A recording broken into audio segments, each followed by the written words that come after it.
Easter 2026. ഇന്ന് Easter ഞായറാഴ്ചയാണ്. വിശുദ്ധ വാരത്തിലെ അവസാന ദിവസം, 50 നോമ്പിന്റെ അവസാന ദിവസം. നെറ്റിയിൽ ഭസ്മം പൂശി ആരംഭിച്ച നോമ്പ്, കുരുത്തോല കയ്യിലേന്തിക്കൊണ്ട് ആരംഭിച്ച വിശുദ്ധ വാരം, കാൽ കഴുകുന്ന ചിത്രങ്ങൾ പങ്കുവച്ച പെസഹ വ്യാഴം, യേശു കുരിശേന്തി നിൽക്കുന്ന തൂങ്ങിക്കിടക്കുന്ന ദുഃഖവെള്ളി. അങ്ങനെ അവസാനം കല്ലറയുടെ മുകളിൽ വിജയശ്രീ ലാളിതനായി ഉയർന്നു നിൽക്കുന്ന ഈസ്റ്റർ ചിത്രത്തോടെ നമ്മുടെ 50 ദിനങ്ങൾക്ക് ഇന്ന് പരിസമാപ്തിയായി. ഉയർപ്പ് വലിയ പ്രത്യാശയുടെ തിരുനാളാണ്. യേശുവിന്റെ ജനനവേളയിൽ ദൂതൻ പ്രത്യക്ഷപ്പെട്ട് സകല ജനത്തിനും വേണ്ടിയുള്ള വലിയ സന്തോഷത്തിന്റെ സദ്വാർത്ത ഞാൻ നിങ്ങളെ അറിയിക്കുന്നു എന്ന സന്ദേശം പരിപൂർത്തിയാകുന്നത് അവന്റെ ഉയർപ്പിലാണ്. യേശു ക്രിസ്തു മരിച്ചവരിൽ നിന്ന് ഉയർത്തെഴുന്നേറ്റു എന്നതാണ് ലോകത്തിന് നൽകാനുള്ള നമ്മുടെ സുവിശേഷം. മിശിഹ ഉയർത്തിട്ടില്ലെങ്കിൽ ഞങ്ങളുടെ സുവിശേഷ പ്രസംഗം നിരർത്ഥകമാണ്, നിങ്ങളുടെ വിശ്വാസവും നിരർത്ഥകം. 1 കൊരിന്തോസ് 15:14. മരിച്ചവരിൽ നിന്ന് ഉയർപ്പിച്ച നായിനിലെ വിധവയുടെ മകൻ ലൂക്ക 7:11. ജയറോസിന്റെ മകൾ 8:40. ബഥാനിയയിലെ ലാസർ യോഹന്നാൻ 11:38 ഒക്കെ മരണശേഷം ഒരു ഉയർപ്പുണ്ടെന്നതിന്റെ സൂചനകളായിരുന്നു. അന്ത്യദിനത്തിലെ പുനരുദ്ധാനത്തിൽ എല്ലാവരും ഉയർത്തെഴുന്നേൽക്കുമെന്ന് അറിയാമെന്ന് മാർത്ത പറയുമ്പോൾ, ഞാനാണ് പുനരുദ്ധാനം ജീവനും, എന്നിൽ വിശ്വസിക്കുന്നവൻ മരിച്ചാലും ജീവിക്കും, അങ്ങനെ ജീവിക്കുകയും എന്നിൽ വിശ്വസിക്കുകയും ചെയ്യുന്നവൻ ഒരിക്കലും മരിക്കുകയില്ല.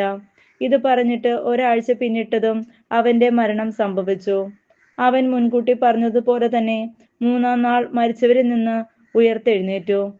അങ്ങനെ ജീവന്റെയും മരണത്തിന്റെയും അതിനാഥനാണ് താനെന്ന് അവൻ തെളിയിച്ചു. മരണമേ, നിന്റെ ദംശം എവിടെ? നിന്റെ വിജയം എവിടെ? 1 കൊരിന്തോസ് 15:55. മരണം ഒരു യാഥാർത്ഥ്യമാണ്, ആർക്കും അതിൽ നിന്ന് ഒഴിവ് കഴിവില്ല. എന്നാൽ യേശുവിന്റെ ഉദ്ധാനത്തിലൂടെയും രൂപാന്തരീകരണത്തിലൂടെയും മനുഷ്യ മക്കളും പ്രപഞ്ചം മുഴുവനും കാലത്തിന്റെ പൂർണ്ണതയിൽ ക്രിസ്തുവിൽ ഒന്നിപ്പിക്കുന്നതിന് വേണ്ടിയത്രേ. അതിരാവിലെ ഇരുട്ട് മാറുന്നതിന് മുമ്പ് മഗ്ദലന മറിയം അവനെ തേടി കല്ലറയിൽ എത്തുമ്പോൾ അത് മൂടിയിരുന്ന കല്ലുകൾ ഉരുട്ടി മാറ്റിയിരിക്കുന്നതായി കാണുന്നു. ലൂക്ക 23:2. അമ്പരന്ന് പോയ അവളോട് അവിടെ നിൽക്കുന്ന 2 ദൂതർ പറഞ്ഞു, ജീവിക്കുന്നവനെ മരിച്ചവരുടെ ഇടയിൽ അന്വേഷിക്കുന്നതെന്തിന്? അവൻ ഇവിടെയില്ല, ഉയർപ്പിക്കപ്പെട്ടു. ലൂക്ക 23:5. മാലാഖമാർ അറിയിച്ചതനുസരിച്ച് അവർ ഈ വിവരങ്ങൾ മറ്റ് 11 പേരെയും മറ്റെല്ലാവരെയും അറിയിച്ചു. ഈസ്റ്റർ കുർബാന കഴിഞ്ഞു പോകുമ്പോൾ നമ്മിൽ മാറ്റപ്പെടേണ്ട മനോഭാവങ്ങളാണ് ഇന്ന് നാം പരിചിന്തനം ചെയ്യേണ്ടത്. മരിച്ചതിന് തുല്യമായ കുറേയേറെ ചീഞ്ഞളിഞ്ഞ ജീവിത രീതികളിൽ നിന്ന് നമുക്ക് വ്യത്യാസം വരുത്താൻ കഴിയുമോ?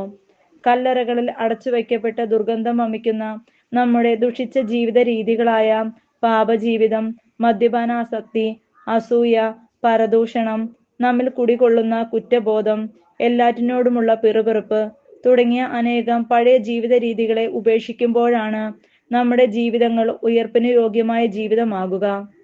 ഇനിയും പഴയ ജീവിതം തുടരുന്നവരാണെങ്കിൽ നാം ഉയർപ്പിന്റെ ചൈതന്യം സ്വായത്തമാക്കിയിട്ടില്ല എന്ന് സാരം. അന്ന് ശിഷ്യർക്കിടയിലും ഇതേ പ്രശ്നമുണ്ടായിരുന്നു. സ്ത്രീകൾ വന്നു പറഞ്ഞിട്ടും ഉദ്ധിതനിൽ അവർക്ക് പരിപൂർണ വിശ്വാസം വന്നില്ല.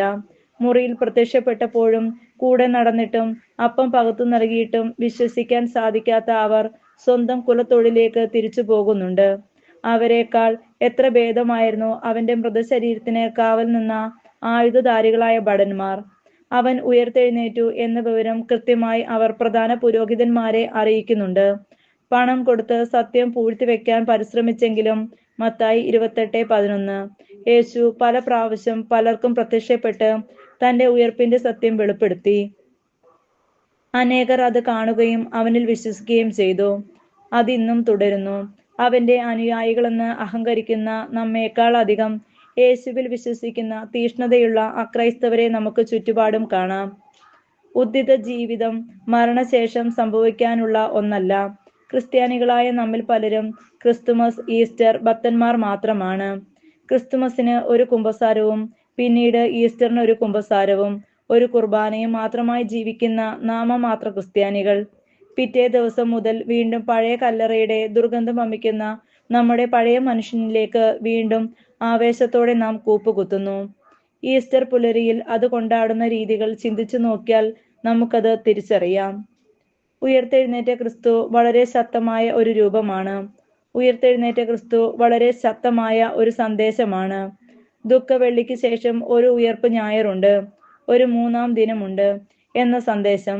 നമ്മെ തേടിയെത്തുന്ന പ്രത്യാശയുടെ ഒരു ദിനം പുറകെ വരുന്നുണ്ട് എന്ന തിരിച്ചറിവാണ് ഈസ്റ്റർ.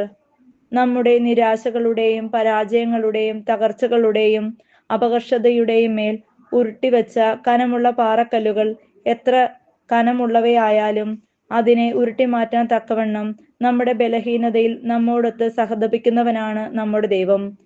ഒരിക്കലും പാപം ചെയ്തിട്ടില്ലെങ്കിലും എല്ലാ കാര്യത്തിലും നമ്മെപ്പോലെ പരീക്ഷിക്കപ്പെടുകയും അതിനെ അതിജീവിച്ച് മാതൃക നൽകിയവനുമാണവൻ. വേണ്ട സമയത്ത് കരുണയും കൃപാവരവും നൽകി പ്രത്യാശയത്തിലേക്ക് നയിക്കപ്പെടുന്നതിനാണ് സ്വർഗത്തിലേക്ക് അവൻ കടന്നുപോയത്. മെച്ചപ്പെട്ട സംസാര രീതി, മെച്ചപ്പെട്ട ബന്ധങ്ങൾ, പക്വമായ പെരുമാറ്റം, പാവപ്പെട്ടവരോടുള്ള സഹാനുഭൂതി, പ്രതിബദ്ധതയുള്ള ജീവിതക്രമം എന്നിവയിലൂടെ ഈസ്റ്ററിന്റെ ജീവിക്കുന്ന പ്രതിരൂപങ്ങളാകാൻ നമുക്ക് കഴിയട്ടെ.